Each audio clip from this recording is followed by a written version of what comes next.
فلسطین کے روتے بلکتے بچے پوری امت کو پکار رہے ہیں. 56-57 اسلامی ملکوں کے حکمران کیا بہرے ہو گئے ہیں؟ ان کے کان نہیں سنتے؟ روتے بلکتے ہوئے بچے، بین کرتی ہوئی مائیں اور اجڑتے ہوئے سہاگ، ان کے گھر توڑ دیے گئے، بدن کاٹ دیے گئے. آج ان کی فریاد کو کوئی پہنچنے والا ہی نہیں. تم کو آشفتہ مزاجوں کی خبر سے کیا کام، تم سوارا کرو بیٹھے ہوئے گیسو اپنے.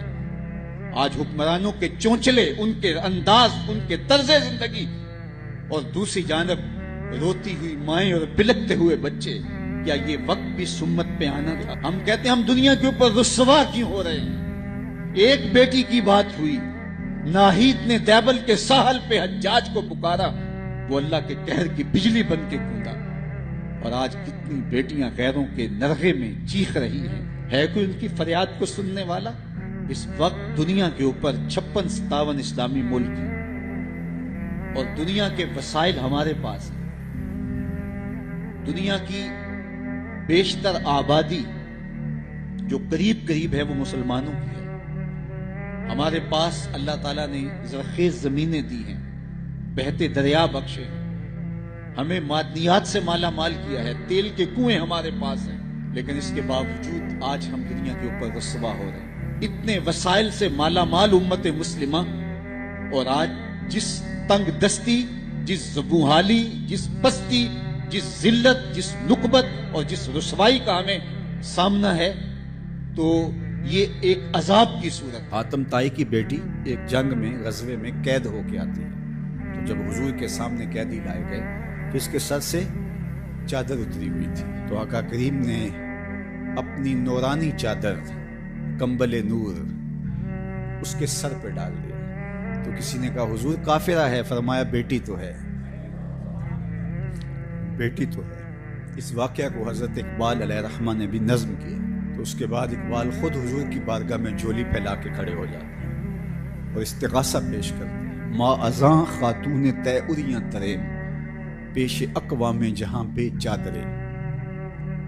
حضور ہمارے سر تو اس بیٹی سے زیادہ برہنہ ہے، ہم بھی بے چادر ہو گئے ہیں. اس دنیا کے اوپر ہمارے سر پہ بھی رحمت کی چادر ڈال دیجیے. آج فلسطین کے بلکتے بچے، روتی مائیں، آہیں اور سسکیاں بھرتے ہوئے مظلوم حضور سے ہی کہہ رہے ہیں. اب تو ان کے دنیا کے سارے سہارے ٹوٹ گئے. ہمیں تو یہ درس دیا گیا تھا، من لم یجد صدقہ فلیلعن الیہود. تمہارے پاس اگر صدقہ دینے کے لیے کچھ نہ ہو، یہودیوں پر لعنت کر دیا کرو، اللہ صدقے کا ثواب عطا فرما دیا. اور دن رات وہ اس میں لگی ہوئی ہیں، مختلف سیمینار، مختلف واکس اور جشن بہارا کے نام سے، اس کے علاوہ بسنت میلہ اور میوزیکل پروگراموں کے نام سے یہ کمپنیاں ہم سے ہماری متاع حیات چھیننے کے لیے دن رات کوشش کر لی ہیں. اور یہ خطرناک قسم کی چال ہے اور مسلمان اس کے اندر شکار ہو رہے ہیں. کیونکہ یہود بدترین دشمن ہے اسلام کے، اور انہوں نے ہر دور میں اسلام اور اہل اسلام کے خلاف سازشوں کے جال بنے. کابل سے کندھار تک، قلعہ جنگی سے دشت لیلہ تک، تورا بورا سے تکریر تک، موصل سے بغداد تک، جاوا کے ساحل سے لے کر رباط کے کوچہ و بازار تک، القدس سے کشمیر تک، نیل سے کاشغر تک، پوری دنیا کے اوپر اہل اسلام کے اوپر ظلم کی جو سیارات پھیلی ہے، ذرا دیکھیے کہ اس کے اسباب کیا ہیں. یہود و ہنود کا اور یہود و نصارہ کا گٹھ جوڑ، اور انہوں نے مسلمانوں کے لیے عرصہ حیات تنگ کر دیا. اور اس وقت ہم جس حالت میں ہیں کسی سے مخفی نہیں. ہمارے ساتھ جو کچھ ہوا، جو کچھ ہو رہا ہے اور جو کچھ ہونے والا ہے، کھول کر آنکھیں میرے آئینہ گفتار میں، آنے والے دور کی دھندلی سے ایک تصویر دیکھ. جو کچھ ہوا اس کا پیش منظر اگر دیکھیں پس منظر کے حوالے سے، تو وہ بڑا بھیانک اور خطرناک ہے. ہماری شاہ کاٹی گئی، اور جب سارا خون بہ گیا تو وہاں پٹرول بھرا گیا. جب پھیپھڑے پٹرول سے بھر گئے تو ان لاشوں کو آگ دی گئی. اور جب وہ اچھلتے تھے رقص سے بسمل کے تماشے کرتے تھے تو امریکی گنڈے کہہ لگاتے تھے. یہ کل کی کہانی ہے. شبرغان کی طرف جانے والے کنٹینروں کے اندر کس قدر طالبان بھر دیے گئے اور انہیں ایک گھونٹ بھی پانی کا نہ دیا گیا. اور بتاتے ہیں کہ جب پیاس کی شدت ہوئی تو وہ ایک دوسرے کا پسینہ چاٹتے تھے، اور جب شبرغان جا کے کنٹینر کھولے گئے تو 3 یا 4 افراد کے علاوہ باقی سارے جو سینکڑوں کی تعداد میں تھے وہ موت کی گھاٹ اتر چکے تھے۔ وہ تو ہمارے ساتھ یہ سلوک کریں اور ہم ان کے ساتھ دوستی کی پینگیں بڑھائیں، یہ قطعاً گنجائش نہیں ہے۔ اسلام نے واضح طور پہ ہمیں پیغام اور حکم دیا، اور قرآن کے الفاظ اور قرآن کے بابرکت حروف ہمیں نور دے رہے ہیں اور ہمیں زندگی گزارنے کا ڈھب دے رہے ہیں۔ یا ایھا الذین آمنوا، اے ایمان والو، لا تتخذوا اليہود والنصارى اولیاء، یہود و نصارہ کو کبھی بھی دوست نہ بنانا۔ بعضهم اولیاء بعض، یہ ایک دوسرے کے دوست ہیں۔ ومن یتولہم منکم، تم میں سے جو ان کے ساتھ دوستی رکھے گا، فإنہ منہم، تو اس کا شمار انہی میں سے ہوگا۔ اس کے طور طریقے، اس کی عادتیں، اس کی زندگی کا ڈھب ان کے مطابق ڈھل جائے گا، کیونکہ دوستی کا نتیجہ یہ ہے المرء علی دین خلیلہ، بندہ جس کا دوست ہو تو اس کا مذہب اور اس کے خیالات اور اس کی عادات ضرور اپنا لیتا ہے۔ اس لیے روکا گیا کہ برے بندے کی صحبت سے بچا جائے۔ اور ایک وقت آنے والا ہے کہ جب اہل اسلام کو اللہ تعالیٰ ایسی کامیابی عطا فرمائے گا کہ دنیا کے خطے پر ایک بھی یہودی قائم نہیں رہے گا۔ حضرت عیسیٰ علیہ السلام تشریف لائیں گے، حضرت امام مہدی کے عساکر میدان میں آئیں گے، خنزیر کو قتل کیا جائے گا، صلیب کے نشان کو توڑا جائے گا، اور کتب حدیث میں موجود ہے اللہ تعالیٰ ایسی اعانت فرمائے گا اہل اسلام کی، اگر کسی جھاڑی کے پیچھے یا پتھر کی اوٹ میں کوئی یہودی چھپا ہوا، وہ پتھر مسلمان مجاہد کو آواز دے کے کہے گا ادھر آ، میرے پیچھے یہودی چھپا ہوا ہے۔ اور جب دنیا سے آخری یہودی قتل کر دیا جائے گا تو دنیا کا امن قائم ہو جائے گا، حتیٰ کہ سانپ انسانوں کے اندر پھریں گے لیکن ڈسیں گے نہیں، بھیڑیا اور بکری ایک گھاٹ پہ پانی پئیں گے لیکن بکری کو بھیڑیے سے خطرہ نہیں ہوگا۔ دنیا کے امن کی ضمانت ہے جب آخری یہودی قتل ہوگا۔ جب تک یہود موجود ہیں پوری دنیا کے اوپر امن قائم نہیں ہو سکتے۔ امن کی بربادی کا سبب مسلمان دہشت گرد قرار دیے جا رہے ہیں، لیکن حقیقت یہ نہیں ہے، مسلمان تو اپنی بقا کی جنگ لڑ رہے ہیں، مسلمان دہشت گرد نہیں ہوتا۔ یہ تو امن کا متوالا ہے، یہ تو امن کا درس دینے والا ہے۔ پوری دنیا کے اوپر جو فساد ہے وہ یہود کی وجہ سے ہے، اور جب یہودی ختم ہو جائیں گے خاص کم جہاں پاک، تو پوری دنیا کے اوپر امن کے سویرے طلوع ہونے لگیں گے۔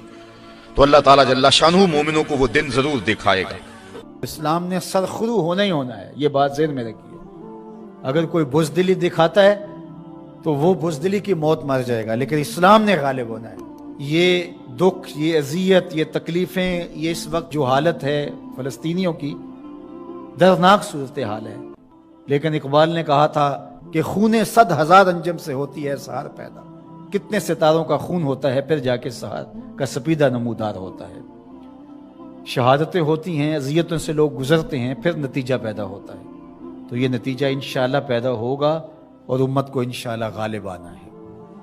ہمیں اپنے حصے کا کام کرنا ہوگا، ہم نے ان کے ساتھ کھڑے ہونا ہے۔ اس وقت صورتحال یہ ہے کہ پوری دنیا کی اشرافیہ، 1-2 ممالک کے علاوہ، وہ ان کے ساتھ نہیں ہے۔ وہ بیان بازی کی حد تک اپنی عوام کو مطمئن کرنے کے لیے رسمی کارروائیاں کرتی ہے۔